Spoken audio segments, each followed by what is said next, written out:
మన ప్రభువును రక్షకుడైన యేసయ్య అతి శ్రేష్టమైన నామములో ఈ యొక్క కూడికకు కూడి వచ్చిన మీ అందరికీ నా హృదయపూర్వకమైన వందనాలు చెల్లిస్తూ ఉన్నాను. దేవుని మహాకనికరమును బట్టి మరలా ప్రభు సన్నిధిలో చేరి ఆయన ఘనమైన నామాన్ని ఘనపరచడానికి దేవుడు మనందరికీ చక్కటి సదవకాశాన్ని కలగజేశాడు. ఈ సమయంలో కొన్ని విషయాలు మనము జ్ఞాపకం చేసుకోవడానికి పరిశుద్ధాత్మ దేవుడు మనందరికీ సహాయమును దయచేయునుగాక. ఆయన మాట జీవము కలిగింది, ఆయన మాట శాశ్వతమైనది, ఆయన మాట స్థిరమైంది. దేవుని యొక్క ఉన్నతమైనటువంటి మాటలో ఉన్నటువంటి శక్తిని, మాధుర్యాన్ని, మకరందాన్ని మనం ఎప్పుడైతే జుర్రుకోగలుగుతామో అంటే అనుభవించగలుగుతామో అప్పుడు మన జీవితం మధురాతి మధురముగా మార్చబడి చేదు వగరు తొలగిపోయి ఉన్నతమైనటువంటి జీవితాన్ని దేవుడు మనకు అనుగ్రహించి కృపచేత బలపరిచి ప్రభు మనలను నడిపిస్తాడు. ఈరోజు పరిశుద్ధ బైబిల్ గ్రంథంలో ఒక చిన్న మాటను జ్ఞాపకం చేసుకోవడానికి కృపగలిగినటువంటి దేవుడు మనకు సహాయమును దయచేయబోతూ ఉన్నాడు. పేతురు గారు వ్రాసిన 2వ పత్రిక 1వ అధ్యాయము 4వ వాక్యాన్ని మనం చదివినప్పుడు, ఆ మహిమను గుణాతిశయములను బట్టి ఆయన మనకు అమూల్యములను అత్యధికములోనైన వాగ్దానములను అనుగ్రహించి ఉన్నాడు. అమూల్యములను అత్యధికములోనైన వాగ్దానములను అనుగ్రహించి ఉన్నాడు. ఎందుకు అనుగ్రహించి ఉన్నాడు అని అంటే అక్కడే మనము చదువుతాము, ఆ మహిమ గుణాతిశయములను బట్టి, ఆ మహిమ గుణాతిశయములను బట్టి. 1వ పత్రిక 2వ అధ్యాయము 9వ వాక్యాన్ని మనము జాగ్రత్తగా చదివినప్పుడు, ఆశ్చర్యకరమైన తన వెలుగులోనికి మిమ్ములను పిలచిన వాని గుణాతిశయములను ప్రచురము చేయు నిమిత్తము అని అక్కడ చక్కగా వాక్యపు లేఖనం రాస్తుంది. అక్కడనేమో ఆశ్చర్యకరమైన వెలుగులోనికి మిమ్ములను పిలచిన వాని గుణాతిశయములను, ఆయన సుగుణాలను, ఆయన గుణగణములను, ఆయన ఉన్నతమైనటువంటి శక్తిని, ఆయన కృపగలిగినటువంటి కీర్తిని. ఇక్కడనేమో ఆ మహిమ గుణాతిశయములను బట్టి, అక్కడ ఆశ్చర్యకరమైన వెలుగులోనికి పిలిచిన వాని గుణాతిశయములు, ఇక్కడ మహిమ గుణాతిశయములను. మీరు వాక్యపు లేఖనాన్ని జాగ్రత్తగా గమనిస్తే ప్రభు మనలను రక్షణలోనికి నడిపించింది, పాపములో నుండి పరిశుద్ధతలోనికి, చీకటిలో నుండి వెలుగు, ఆశ్చర్యకరమైన వెలుగులోనికి మనలను నడిపించింది. కృపగలిగినటువంటి దేవుడు ఎందుకు మనలను నడిపించాడు, ఎందుకు మనలను ఇక్కడ నిలబెట్టాడు, ఎందుకు ప్రభు మనలను ఇక్కడ స్థిరపరిచాడు అని అంటే ఆ గుణాతిశయములను బట్టి మనము నడిపించబడడానికి. అక్కడైతేనేమో ఆశ్చర్యకరమైన వెలుగులోనికి మిమ్మల్ని పిలిచాడు అని చెప్తూ ఉన్నాడు. ఇక్కడ మనము దేవుని యొక్క వాక్యాన్ని జాగ్రత్తగా గమనిస్తే మహిమ గుణాతిశయములను బట్టి ఆయన మనలను అమూల్యములను అత్యధికమైన వాగ్దానములను అనుగ్రహించాడు. అమూల్యములను అత్యధికములైన వాగ్దానములు. ఎన్ని వాగ్దానాలు ఉన్నాయో అన్నీ అవును ఆమేనని నిశ్చలమై ఉన్నాయి. శుభ వాగ్దానములు, పరిశుద్ధమైనటువంటి వాగ్దానాలు, వాగ్దాన ఫలములు, వాగ్దానములు దేవుని బిడ్డలారా, ఆయన వాగ్దాన పూర్ణుడు, వాగ్దానము చేసినవాడు, నమ్మదగినటువంటి దేవుడు. మనము దేవుని యొక్క మాటను బట్టి ఆలోచన చేస్తూ దేవుని వాక్యాన్ని మనం చదువుకుంటూ వెళితే, వాగ్దానము చేసినవాడు నమ్మదగినవాడు, వాగ్దానమును నెరవేర్చుటకు సమర్థుడు అని నమ్మి విశ్వాస విషయంలో బలహీనులు కాక బలము పొందుకొని వాళ్ళు ముందుకు కొనసాగించబడ్డారు. అబ్రహాము, శారా విశ్వాస విషయంలో బలహీనులు కాలేదు. వాగ్దానము చేశాడు, ఆలస్యమవుతుంది అని ఏమాత్రము నిరీక్షణకు ఆధారము లేనప్పుడు వాళ్ళు నిరీక్షించి వాగ్దాన ఫలములను అనుభవించగలిగారు. మన నిరీక్షణ, మన ఆధారము మన ప్రభు అయిన యేసుక్రీస్తు. అప్పుడు యేసుక్రీస్తు మన జీవితంలో ఆయనను నమ్ముకొని విశ్వసించినప్పుడు నిశ్చయముగా దేవుడు మనకు వాగ్దానాలను అనుగ్రహిస్తాడు, వాగ్దాన ఫలములను మనం పొందుకునేటట్లుగా చేస్తాడు. ఆ మాటను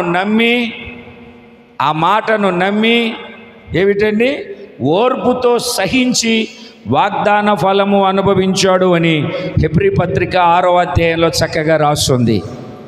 ఆ మాటను నమ్మి ఓర్పుతో సహించి ఆ వాగ్దాన ఫలమును పొందాడు అని మనం వాక్యపు లేఖనాన్ని చదవగలుగుతూ ఉన్నాము.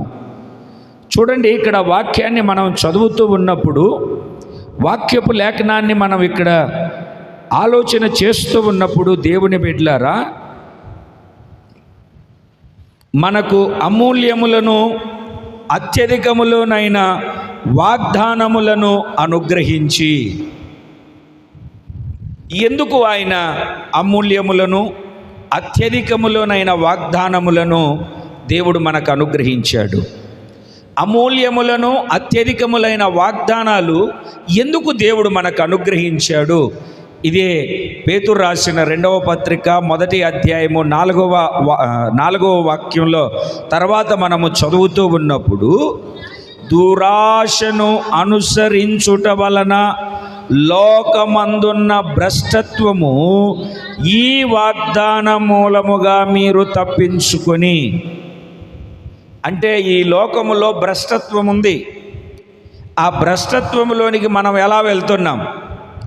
భ్రష్టత్వములోనికి మనం వెళ్ళడానికి గల కారణం ఏమిటి?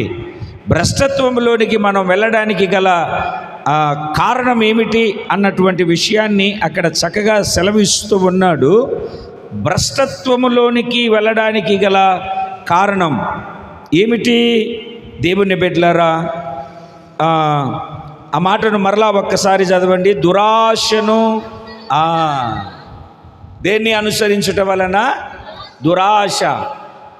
భ్రష్టత్వం అయిపోవడానికి గల కారణం ఏమిటంటే ఆశ కాదు. ఆశ ఉండొచ్చు, ఆశ ఉండాలి. ఆశ లేని వాడిని దేవుడు కూడా అని పెద్దలు చెప్తూ ఉంటారు. ఆశ ఉండొచ్చు, కాకపోతే దురాశ ఉండకూడదు. మీరు ఇంటికి వెళ్ళిన తర్వాత వాక్యాన్ని చదువుకుంటే దురాశ గర్భమును ధరించి అని రాస్తుంది. దురాశ గర్భమును ధరించి పాపమును కనగా పాపము పరిపక్వమై మరణాన్ని కనింది అని యాకోబు పత్రిక 1వ అధ్యాయంలో మీరు ఇంటికి వెళ్ళిన తర్వాత చక్కగా ఆ మాటను మీరు చదువుకోగలుగుతారు. ఇప్పుడు భ్రష్టత్వాన్ని భ్రష్టత్వములోనికి వెళ్ళడానికి, భ్రష్టత్వమును పొందుకోవడానికి, భ్రష్టత్వమును వేసుకోవడానికి, భ్రష్టత్వములోనికి దిగజారిపోవడానికి గల కారణం ఏమిటి అంటే దురాశ. దురాశ దుఃఖమునకు అని మనకు పెద్దలు చెబుతూనే ఉంటారు. దేవుని బిడ్డలారా, ఈ దురాశ వలన వచ్చినటువంటి, దురాశ వలన కలిగినటువంటి భ్రష్టత్వము. అందుకే మీరు భ్రష్టులైపోయారో లేదో మిమ్మలను మీరే చూసుకొనండి. మీరు భ్రష్టులు కాని ఎడల క్రీస్తు మీలో ఉన్నాడు. మీరు బ్రతికి ఉన్నారు, మీరు జీవిస్తూ ఉన్నారు, మీరు జీవము కలిగి ఉన్నారు అన్నటువంటి వాక్యపు లేఖనాలను కూడా మనము జాగ్రత్తగా దేవుని యొక్క మాటలో నుండి చదవగలుగుతూ ఉన్నాము. దేవునికి స్తోత్రము కలుగును గాక. చెప్పాలి మీరు గట్టిగా. కొరింథీయులకు రాసిన 2వ పత్రిక 13వ అధ్యాయము 5వ వాక్యాన్ని మనము చదివినప్పుడు, మీరు విశ్వాసము గలవారై ఉన్నారో లేదో మిమ్ములను మీరే శోధించుకొని చూచుకొనుడి, మిమ్మును మీరే పరీక్షించుకొనుడి. మీరు భ్రష్టులు కాని ఎడల క్రీస్తు మీలో ఉన్నాడని మిమ్ములను గూర్చి మీరే ఎరుగరా. భ్రష్టులైపోతే ప్రభు మనలో ఉండడు. మీకు ఎగ్జాంపుల్ అర్థమయ్యేటట్టుగా చెప్పాలంటే, మీ ఇంటికి ఎవరన్నా వచ్చారనుకోండి, కుర్చీ మాసిపోయి బూజు పట్టేసి దుమ్ము పట్టేసి బుడదగా ఉంటే దాంట్లో కూర్చోమంటే కూర్చుంటారా? ఎవరు కూర్చోరు. పోనీ మనమే ఎవరి దగ్గరికైనా వెళ్ళినప్పుడు ఇక్కడ కూర్చోండి అని చెప్పినప్పుడు అక్కడంతా గలీజ్గా ఉంటే, లేకుంటే ఏమిటండి చెత్త చెదారంతో నిండి ఉంటే అక్కడ కూర్చుంటామా? కూర్చోము. ఎందుకో తెలుసా దేవుని బిడ్డలారా, ఆ యొక్క మస్టు, ఆ యొక్క డస్ట్ మనలను అక్కడ నిలిచి ఉండేటట్లుగా చేయదు, అక్కడ కూర్చునేటట్లుగా చేయదు. అలాగే మనము భ్రష్టులమైతే, మనలో భ్రష్టత్వం ఉంటే, మనలో అపవిత్రత ఉంటే, మనలో లోపం ఉంటే, మనలో పాపం ఉంటే, ఒకవేళ మనము భ్రష్టులు కాకపోతే ప్రభువునందు మనము నిలిచి ఉన్నవారము. దేవునికి స్తోత్రం కలుగునుగాక. ఒకవేళ మనము భ్రష్టులమైపోతే ప్రభు మనలో ఉండడు. అప్పుడప్పుడు కొంతమంది చెబుతూ ఉన్నటువంటి విషయాలు చూస్తూ ఉంటే నాకు ఆశ్చర్యం వేస్తూ ఉంటుంది. వాడు ఫుల్లుగా తాగేసి, ఏమిటండి, ఒక గట్టిగా గాలి వచ్చిందనుకో పడిపోవడానికి రెడీగా ఉంటాడు. ఆడేమంటాడో తెలుసా, రేయ్ బైబిల్ పట్టుకొని గుడికి వెళ్తే కాదురా, లోపల ఉండాలిరా, నాకు లోపల ఉన్నాడురా దేవుడు అంటూ ఉంటాడు. వాడి లోపల కావాల్సినంత ఊగి తూగి పడిపోయే సరుకు ఉంటుంది. ఆడు మాట్లాడతాడు, నా లోపల దేవుడు ఉన్నాడురా. వాక్యం ఏమని చెప్తుంది? భ్రష్టుడమైపోతే క్రీస్తు మీలో ఉండడు. మీరు భ్రష్టులు కాని ఎడల, మీరు విశ్వాసము గలవారై ఉన్నారో లేదో మిమ్ములను మీరే ఒక్కసారి పరిశోధించుకోండి, టెస్ట్ చేసుకోండి. బండి వేసుకొని బయటికి వెళ్ళేటప్పుడు గాలి ఉందా లేదా, బండిలో పెట్రోల్ ఉందా లేదా, బండి భీమవరం వెళ్తుందా వెళ్ళదా, మధ్యలోనే ఆగిపోతుందా, లేకుంటే ఏదైనా ఊరు వెళ్ళేటప్పుడు ఆ ఊరికి వెళ్ళడానికి మనకు తగిన డబ్బులు ఉన్నాయా, వెళ్ళుట వలన ఏమిటి ప్రయోజనము అని కూర్చొని ఆలోచన చేసుకొని వెళ్తాము. సువార్తలో కూడా ప్రభు అయిన యేసుక్రీస్తు అదే మాట చెప్తాడు. ఏ మాట చెప్తాడు? ఏ మాటను బోధిస్తాడు మనకంటే, ఒకడు గోపురం కట్టేటప్పుడు కూర్చొని తగలబడడా, ఏదైనా పని కొనసాగించేటప్పుడు చేసేటప్పుడు కూర్చొని బాగా ఆలోచించి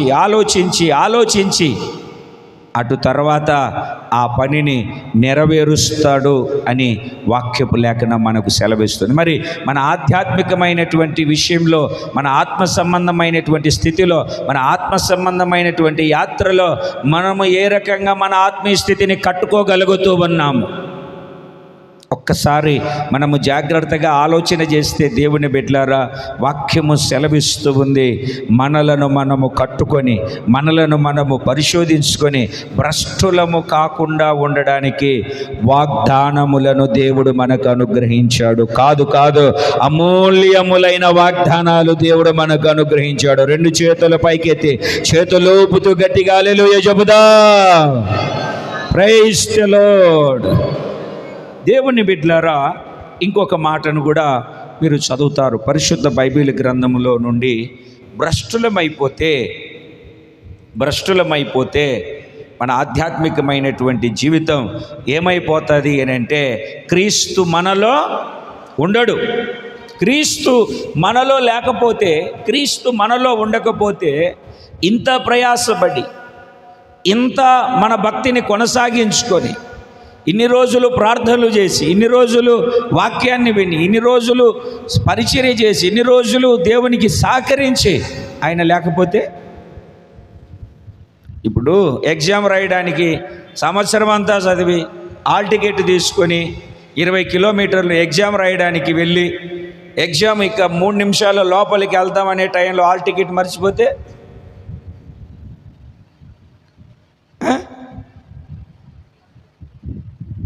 మరలా సంవత్సరం వరకు, డిగ్రీ అయితే మరలా సంవత్సరం వరకు అలాగే కనిపెట్టుకుని ఉండాలి. సంవత్సరం అలాగే. ఒకవేళ మనం భ్రష్టులమైపోతే ఏం ప్రయోజనం, ఏం ఉపయోగం?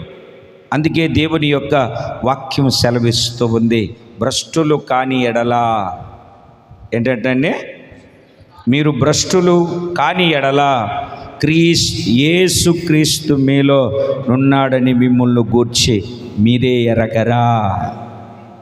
ఇంకొక మాటను కూడా చదువుతాం. హెబ్రీ పత్రిక 12వ అధ్యాయము 16వ వాక్యం. ఒక్క పూట కూటి కొరకు తన జ్యేష్ఠత్వపు హక్కును అమ్మి వేసిన ఏశావు వంటి భ్రష్టుడైనను వ్యభిచారి అయినను ఉండునేమో అనియు అక్కడనేమో పరీక్షించుకోండి అన్నాడు. ఎక్కడ?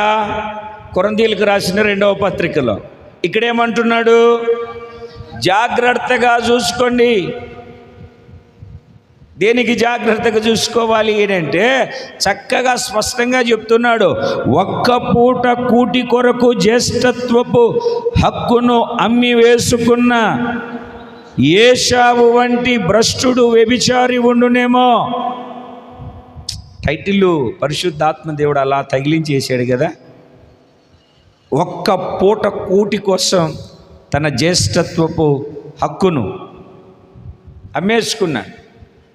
చాలామంది విశ్వాసహీనులైపోతున్నారు, చాలామంది అవిశ్వాసులైపోతున్నారు, చాలామంది ప్రభు నుండి తొలగిపోతున్నారు.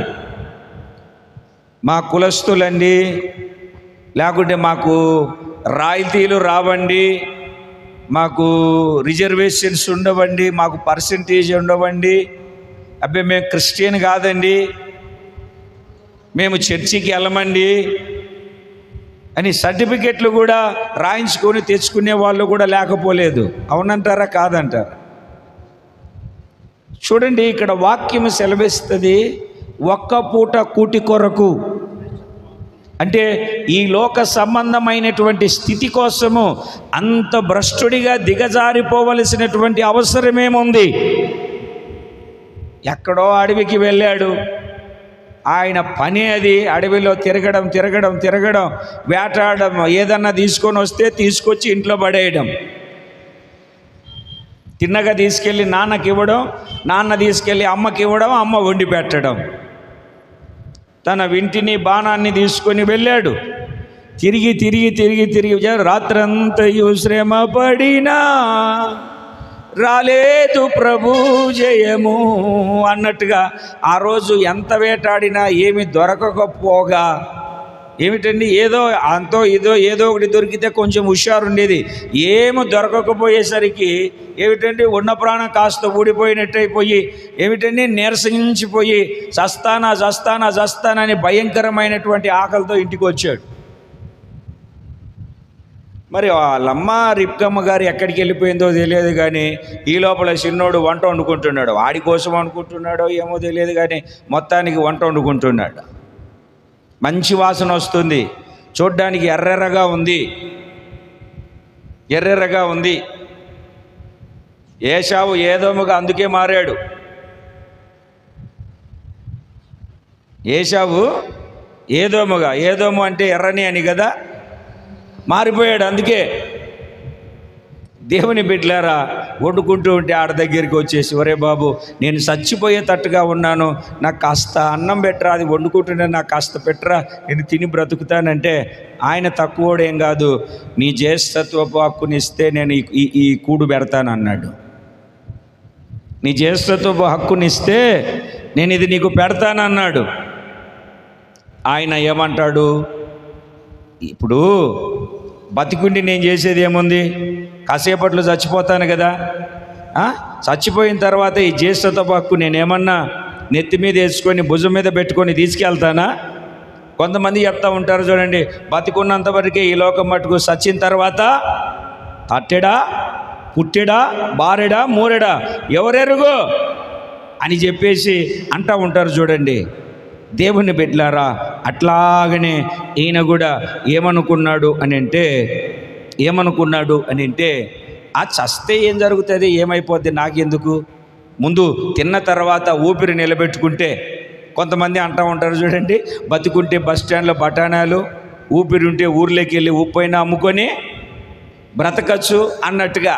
చూడండి ఆ మాటను చూడండి మీరు, ఆది కాండంలో 25వ అధ్యాయము 31 అందుకు యాకోబు నీ జ్యేష్ఠత్వము నేడు నాకిమ్మని అడుగగా ఏశావు నేను చావబోచున్నాను కదా, జ్యేష్ఠత్వము నాకిమ్మనేను.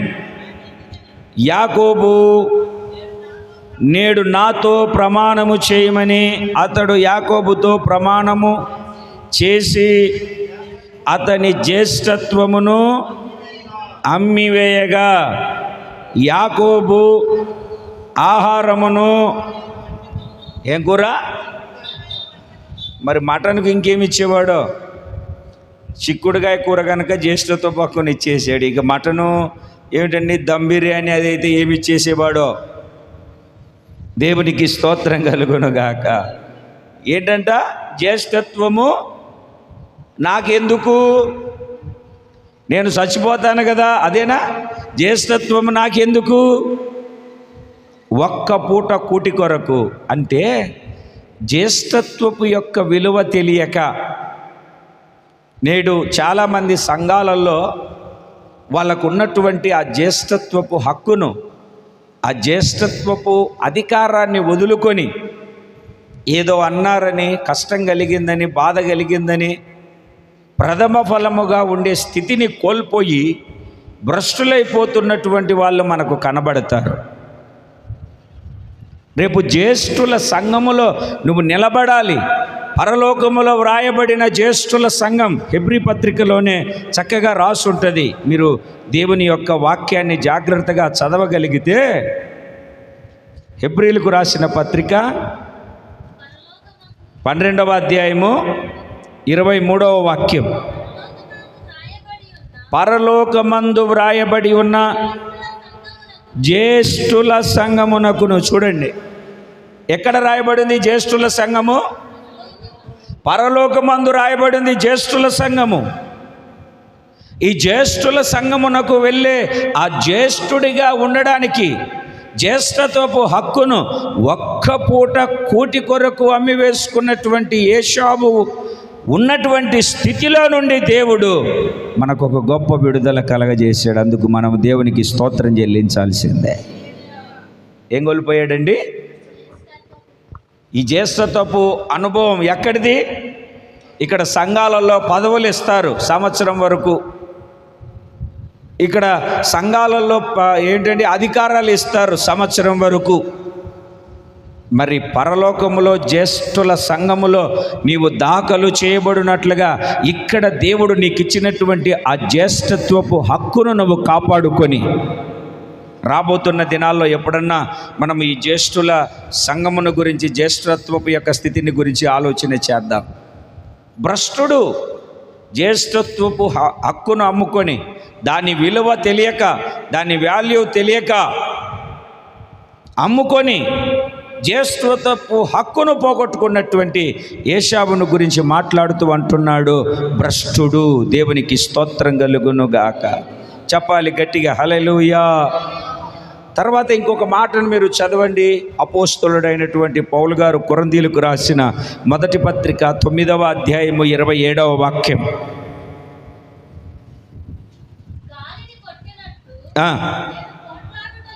లేదు కానీ ఒకవేళ ఇతరులకు ప్రకటించిన తరువాత నేనే భ్రష్టుడనైపోదునేమో అని నా శరీరమును నలగగొట్టి దానిని లోబరుచుకొనుచున్నాను. శరీర క్రియలు నీకు భ్రష్టత్వాన్ని కలగజేస్తాయి. శరీరములో ఉన్నదంతయు, లోకములో ఉన్నదంతయు, శరీరాశ, నేత్రాశ, జీవబుడ్డమ్మ. ఒకవేళ ఇతరులకు ప్రకటించిన తర్వాత మేము దేవుణ్ణి నమ్ముకున్నాం అన్నా, తమ్ముడా, ఇదిగో మేము ఇట్లా ఉంటాం, మా పరిచర్య ఇది, మా సేవ ఇది అని ఇతరులకు ప్రకటించిన తర్వాత మాటలో తప్పిపోతానేమో, చూపులో తప్పిపోతానేమో, ప్రవర్తనలో తప్పిపోతానేమో, భ్రష్టుడనైపోతానేమో, భ్రష్టుడను కాకుండానట్లుగా నన్ను నేను నలగొట్టుకొని నా శరీరమును నలగగొట్టుకొని దానిని లోబరుచుకుంటున్నాను.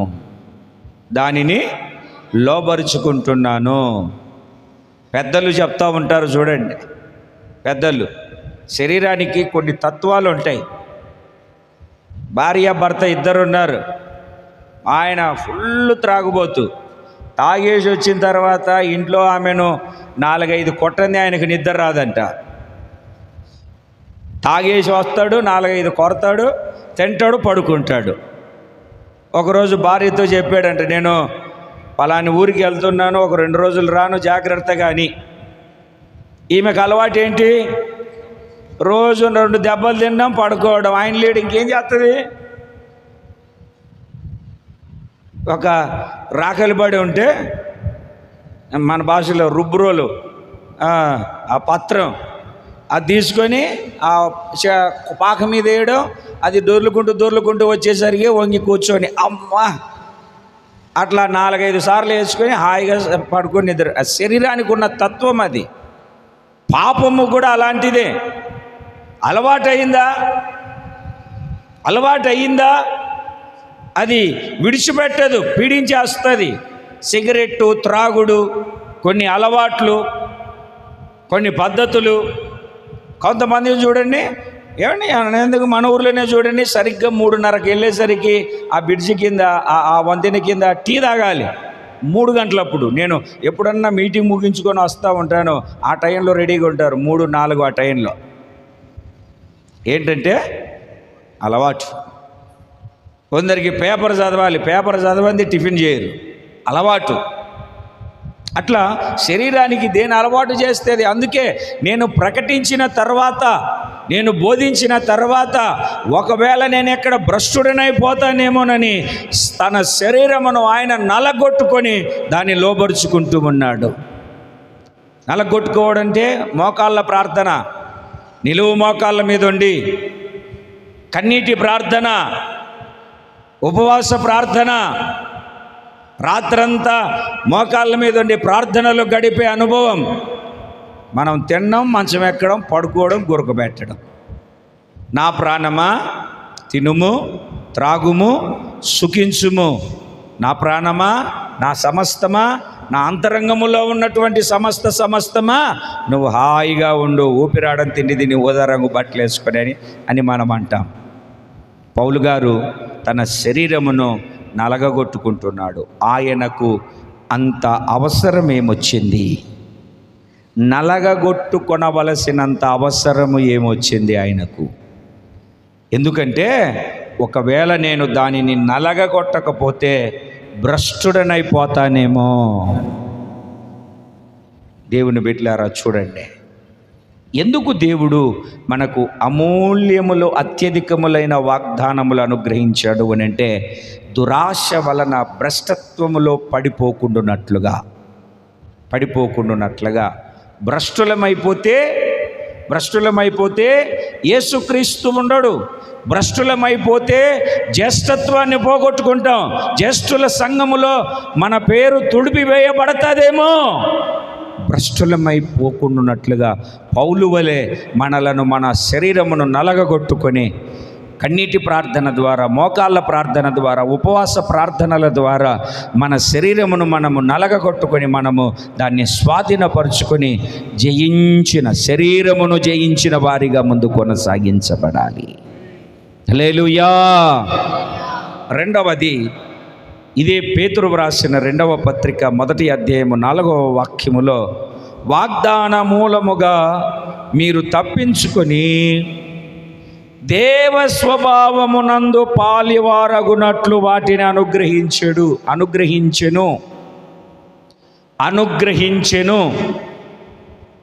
ఏం చేశాడంటే అండి? అనుగ్రహించెను. ఏమనుగ్రహించాడు మనకు? అదేనండి, ఏమనుగ్రహించాడు? అమూల్యములను అత్యధికములైన వాగ్దానాలు దేవుడు అనుగ్రహించాడు మనకి. ఎందుకంటే ఒకటి దురాశ వలన కలుగు భ్రష్టత్వములో నుండి తప్పించుకోవడానికి. రెండవది చదవండి. దేవ స్వభావమునందు పాలివారగునట్లు వాటిని మనకు అనుగ్రహించిన దేవునికి స్తోత్రం కలుగునుగాక. తన స్వరూపమునందు తన పోలిక చొప్పున మనిషిని దేవుడు చేశాడు. అయితే మనిషి ఆజ్ఞను అతిక్రమించి పాపము చేశాడు. పాపము చేసి దేవుడిచ్చిన 6 ఆశీర్వాదాలు పోగొట్టుకున్నాడు. ఆ 6 ఆశీర్వాదాలలో ఆయన స్వరూపము కూడా ఒకటి. ఏమిటండి? స్వరూపము కూడా ఒకటి. ఆ స్వరూపము కూడా, ఆ పోలిక, స్వరూపం, ఆ పోలిక అంటే లోపల నుండి వచ్చేది, బయట కనబడే ఆకారం కాదు. అది పోగొట్టుకున్నాడు పాపము చేసి. అయితే యేసుక్రీస్తు ద్వారా మరలా ఆయన సొగసును స్వరూపాన్ని మనం పొందుకుంటున్నాము. కొలస్సీలకు రాసిన పత్రిక 3వ అధ్యాయం 10వ వాక్యాన్ని ఒకసారి చదవండి.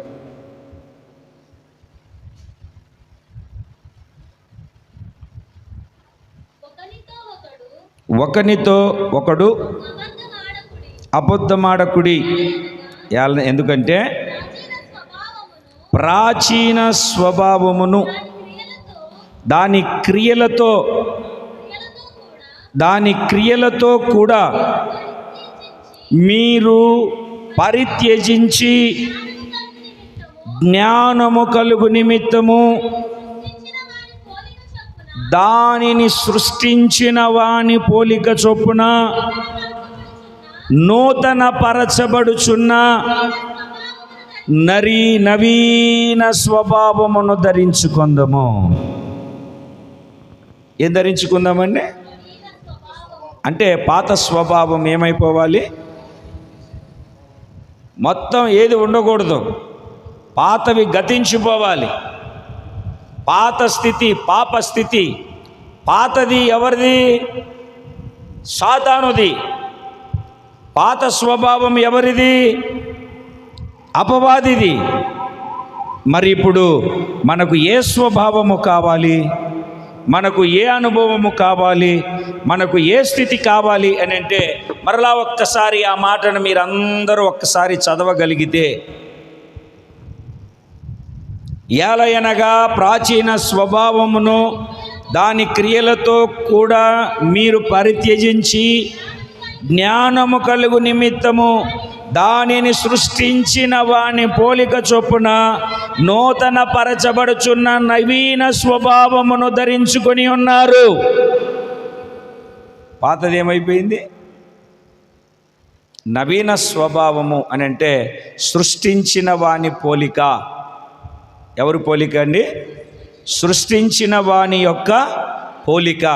ఆ పోలికను మనము ధరించుకొని, ఆ పోలికను మనము కలిగి, ఆ పోలికను మనము పొందుకొని, ఆ పోలిక చేత మనము నింపబడి, ఆ పోలిక చేత మనము నడిపించబడి ముందుకు కొనసాగించబడాలి. ప్రాచీన స్వభావం, పాత స్వభావము, పాతదైన పులిపిండి, పాత జీవితము, ప్రాచీన పురుషుడు వదిలిపోయి నూతన పురుషుడు, దేవునికి స్తోత్రం కలుగునుగాక. చెప్పాలి గట్టిగా హల్లెలూయా. పాతవి గతించిపోవాలి, పాతవి ఉండకూడదు. ఏమిటండి? పాతవి ఉండకూడదు. నవీన స్వభావమును ధరించుకొని, నూతన స్వభావమును సృష్టించిన వాని పోలికను, నవీన స్వభావమును ధరించుకొని మనము ముందుకు కొనసాగించబడాలి. దేవుని పరిశుద్ధ నామమునకు మహిమ కలుగునుగాక. ఇంకొక మాటను కూడా మీరు చదువుతారు. ఎఫెసీ పత్రిక ఇదే మాట 4వ అధ్యాయము 24వ వాక్యాన్ని మీరు చదువుతారు. నీతియు యథార్థతయు యథార్థమైన భక్తి గలవారై దేవుని పోలికగా సృష్టింపబడిన నవీన స్వభావము. ఎవరి పోలికగా అండి? దేవుని పోలికగా సృష్టించబడిన నవీన అంటే క్రొత్తది. నవీన అంటే క్రొత్తది. దేవుని పోలికగా సృష్టించబడిన నవీన స్వభావం. ప్రభువుని నమ్ముకొనక ముందు వరకు, ప్రభువుని నమ్ముకునేంత వరకు, ప్రభువుకు ముందు అంటే మనము ప్రభువుని నమ్ముకొనక ముందు పాత స్వభావం, పాత ఆలోచనలు, పాత పద్ధతులు, పాత తలంపులు, పాత రోత అలవాట్లు, పాత పాప బ్రతుకు మనలో ఉండేది. ఇప్పుడు క్రీస్తు ద్వారా పాతవి గతించాయి, సమస్తమును కొత్తవిగా మార్చబడ్డాయి. అంటే నవీన స్వభావమును కలగజేసిన దేవుని పోలికను మనము ధరించుకుందాము. దేవునికి స్తోత్రం కలుగునుగాక. ఇంకొక మాటను నేను మీకు దేవుని వాక్యంలో చూపిస్తాను. కొరింథీయులకు రాసిన 2వ పత్రిక. అపోస్తలుడైనటువంటి పౌలు గారు కొరింథీయులకు రాసిన 2వ పత్రిక 3వ అధ్యాయము 18వ వాక్యాన్ని చదువుదాం. ఒకరా ఇద్దరా అండి? మనమందరమును. అంటే ఇంతవరకు ఏ ముఖం మంది? ఇంతవరకు ఏ ముఖం మంది? ముసుగు వేసుకున్న ముఖం. ఇప్పుడు ఏ ముఖము? ముసుగు లేని ముఖముతో ప్రభువు యొక్క మహిమను అద్దము వలె అమ్మా ప్రతిఫలింపజేయచ్చు. మహిమ నుండి అధిక మహిమను పొందుచు ప్రభువగు ఆత్మ చేత ఆ పోలికగా మార్చబడుచున్నాము. ప్రభువగు ఆత్మ చేత పోలికగా మార్చబడుతున్నాము. అంటే మహిమ నుండి అధిక మహిమను, ముసుగులేని ముఖము. ఏ ముఖమండి? ఒక సామెత ఉంది చూడండి, ముసుగులో అంటే ఎంత దెబ్బలాడినా బయటకు కనపడదు చూడండి. అంటే లోపల దాచబడి ఉంది. ఇక ముసుగు తీసివేసి ఆ దెబ్బలాటను వదిలేసి మహిమ నుండి అధిక మహిమను పొందుకొని, అర్థమవుతుందండి? ఇది మోషేను గురించి మాట్లాడిన మాట. కొండ మీద నుండి దిగి వచ్చాడు, ఆ పలకలను పట్టుకొని 40 రోజులు దేవునితో మాట్లాడి వచ్చేసరికి మోషే ముఖము కూడా ప్రకాశించింది. ఆయన ముఖాన్ని ఎవరు చూడలేకపోయారు. అందుకే అప్పుడు మోషే ఏం చేశాడంటే ముసుగేసుకున్నాడు.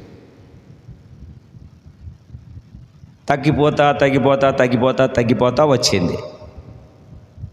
మోషే ముఖం మీద ఉన్న మహిమ ఏమైంది? తగ్గిపోతా. మనది తగ్గిపోయేది కాదు, మనది మహిమ నుండి అధిక మహిమను పొందుకుంటూ ప్రకాశిస్తుంది. దేవునికి స్తోత్రం కలుగునుగా. ఇప్పుడు నాకు ఒక డౌటు, 40 రోజులు ఆ కొండ మీద దేవునితో ఉన్నందుకే మోషే ముఖం అలా ప్రకాశించింది కదా.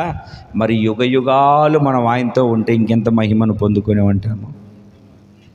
ఇప్పుడు ఆయన రాజ్యంలో నిలబడడానికి ఎంత మహిమను పొందుకోవాలి?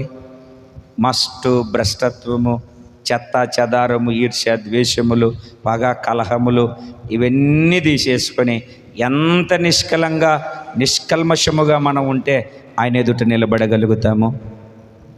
మహిమ నుండి అది తగ్గిపోయేది అన్నది దినదినము రోజు అలా పెరుగుతూ ఉంటుంది. అందుకే మన మార్పు ఒక్క రోజులో కలిగేది కాదు, రోజుకి. గొంగలి పురుగు ఒక చీకటి ప్రదేశాన్ని ఎంచుకొని, ఒక చల్లటి ప్రదేశాన్ని, చీకటి ఉండాలి, చల్లగా ఉండాలి, ఎవ్వరూ అక్కడ చేయకూడదు, ఆ ప్రదేశానికి వెళ్ళిపోయి గూడు కట్టుకుంటుంది. గూడు కట్టుకొని ఆ గూటిలో వెళ్ళడానికి ఒక చిన్న రంధ్రం పెట్టుకొని గూట్లోకి వెళ్తుంది. వెళ్ళి గూడును మూసేస్తుంది. ప్యూపా దశ అది. ఆ గొంగలి పురుగు ఆ గూటిలో ఉన్నంతసేపు ఆ గాజు పెంకులాగా కట్టుకున్నటువంటి ఆ గూటికి తన శరీరాన్ని వేసుకొని రాసి పౌలు గారు అన్నాడు కదా, ఒకవేళ ప్రకటించిన తర్వాత నేను భ్రష్టుడనైపోదునేమోనని నా శరీరమును ఆ ప్యూపా దశలో గొంగలి పురుగు ఛా ఏదన్నా పురుగు అసలు బొద్దింక కనపడ్డా, రాకలి బండ కనపడ్డా చేత పట్టుకొని పడేస్తారు. గొంగలి పురుగు కనపడితే పుల్ల తీసుకొని, లేకుంటే చెప్పు తీసుకొని, లేకుంటే చీపురు తీసుకొని బయటికి త్రోసేస్తారు. అంటే చేత పట్టుకోవడానికి కూడా అసహ్యమైనది. అదే ఆ గొంగలి పురుగు ఆ గూటిలో తన స్వరూపాన్ని, తన శరీరాన్ని నల్లగొట్టుకొని రూపాన్ని మార్చుకొని చీతాకోక చిలకలాగా బయటికి వచ్చిన తర్వాత దాన్ని పట్టుకోవాలని, అందుకోవాలని అది ఎగిరి వెళుతూ ఉంటే ఎంతమంది దాన్ని ఎంటబడతారో. ఆ సీతాకోక లేకపోయినా పర్వాలేదు, కనీసం దాని బొమ్మలన్నా ఇంట్లో పెట్టుకొని అలంకరించుకుందామని పెట్టుకుంటారు. అవునా కాదా? పాత బతుకు బయటికి అసహించుకొని ముట్టుకోకుండా నెట్టివేయబడిన స్థితి అయితే, నూతన స్వభావము అనేకులను ఆకర్షించి, అనేకులను దయను పొందుకొని, అనేకులు కాస్త ముట్టుకుంటేనైనా చాలు అన్నటువంటి ఆ స్థితిలోనికి తీసుకెళ్ళింది మార్పు. అందుకే ముసుగులేని ముఖం, ఏ ముఖం? ముసుగులేని ముఖము కలిగినటువంటి వారమై మనం ప్రభు యొక్క సాన్నిధ్యములోనికి ముందుకు వెళదాం. దేవుడు అమూల్యములను, అత్యధికములైన వాగ్దానములను దేవుడు మనకి ఎందుకు అనుగ్రహించాడంటే, దురాశ వలన వస్తున్న భ్రష్టత్వములో నుండి తప్పించడానికి. రెండవది చెప్పండి, రెండవది దైవ స్వభావమునందు, అంటే దేవుని పోలికలోనికి మార్పు చెందడానికి, దేవుని పోలికగా మార్చబడడానికి వాగ్దానాలు దేవుడు అనుగ్రహించాడు. ఈ వాగ్దానాలన్నీ దేవుడు మన జీవితంలో నెరవేర్చి స్థిరపరిచి ఉన్నతమైనటువంటి రాజ్యానికి ఆయన రాకడకు సిద్ధపరచునుగాక. పరిశుద్ధాత్మ ద్వారానే ఆ పోలికగా మనము మార్చబడుదుముగాక. మోకరించండి, ప్రార్థన చేసుకుందాం.